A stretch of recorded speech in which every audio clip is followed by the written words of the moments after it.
Sa halagang 10K plus nga lang sa clue, ay mararanasan mo nang maging prinsesa sa isang araw. Tara, pasok tayo sa malaray ng kwarto ko. Alam niyo ba na hindi lahat ng nakikita niyo dito ay free? Katulad nitong nasa black na tray na ito, once na magalaw mo siya at hindi maibalik ng 60 seconds, ay ma-charge siya sa'yo. Isa pa itong private bar na ito. Huwag kang matutukso na kumuha dito dahil iba ang presyo ni Okada. Oh look, tingnan niyo naman to si Okada, may pa-welcome pa pala sa atin. Anyways, tara dadalhin ko naman kayo sa aming walking closet. Tingnan nyo kung gaano pa siya shelf. Spacious na aparadors at may pa-bathroom pa.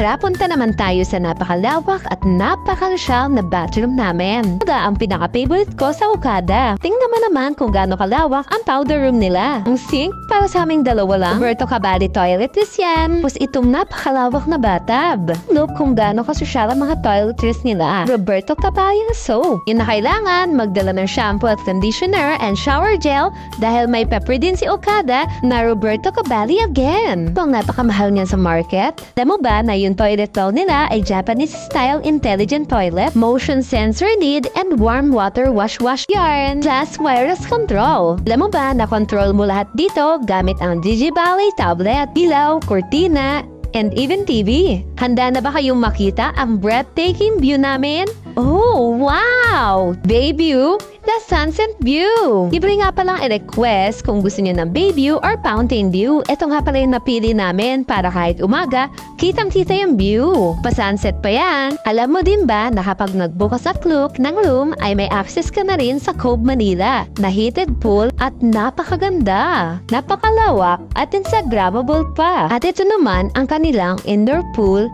na napakalawak. At talaga namang mag-e-enjoy ang ating mga kids and kids with a heart. Huwag niyong kakalimutan ang promo code na ito para magkaroon kayo ng discount. Yun lang, salamat!